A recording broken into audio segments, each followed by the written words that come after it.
Hey everyone, welcome back to the channel. Today, I'm going to show you how I managed to defeat a player who was rated significantly higher than me. And no, I didn't suddenly become a chess genius overnight. I used psychology, time pressure, and a strategy that most chess coaches would probably tell you not to use. But hey, desperate times call for desperate measures, right? Strategy number 1, the time pressure game.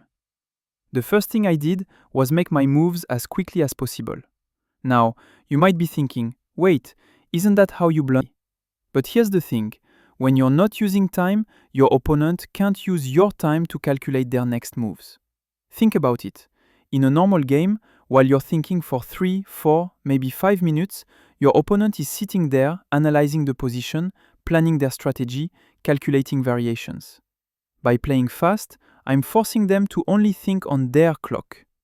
This creates immense psychological pressure, especially for higher-rated players who are used to having plenty of time to calculate everything perfectly. Strategy number 2, the fake blunder. Here's where it gets spicy. I intentionally made moves that looked like mistakes. I'm talking about moves that seem to hang pieces, leave things undefended, or create what looks like tactical vulnerabilities. Now, here's the beautiful psychology behind this. High-rated players are paranoid. They've seen enough chess to know that sometimes what looks like a blunder is actually a trap. They've fallen for these traps before. So when you give them what looks like a free piece, they don't just grab it immediately. They stop. They think. They calculate every possible way this could be a trick. And remember what I said about strategy number 1? I want them thinking on their clock, not mine. So what happens when you combine these two strategies? You're playing fast. Move, move, move. Your opponent sees what looks like a blunder. They stop. They start calculating. Is this real? Is this a trap? Let me check this variation. And this one. And what if after I take, they play this? 5 minutes pass. 7 minutes. Their clock is bleeding. Meanwhile, you're sitting there, calmly waiting, having spent maybe 30 seconds on your last 5 moves combined. The pressure builds. They know they are running low on time.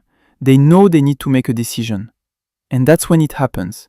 Under time pressure, even the strongest players make mistakes. And when they do, the playing field is suddenly leveled.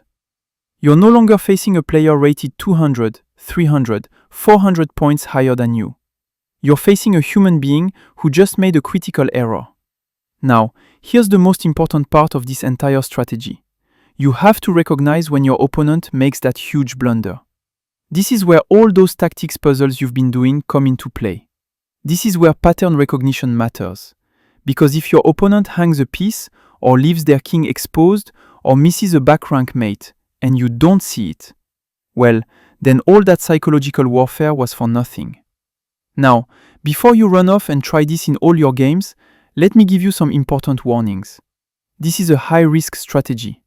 Sometimes, your fake blunder is actually just a real blunder, and your opponent will punish you for it. This works best when you're already the underdog and have nothing to lose. This doesn't work on everyone. Some players are comfortable in time pressure. Some players will just take your pieces without overthinking. You need to read your opponent. You still need to know chess.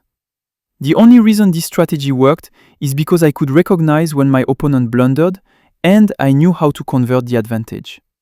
If you don't have solid tactical vision, this won't work. Think of this as guerrilla warfare chess. You're not trying to outcalculate them in a head-to-head theoretical battle. You're using unconventional tactics to create uncomfortable situations. So there you have it. That's how I managed to take down a significantly higher-rated player using time pressure and psychological warfare. Now, here's the deal.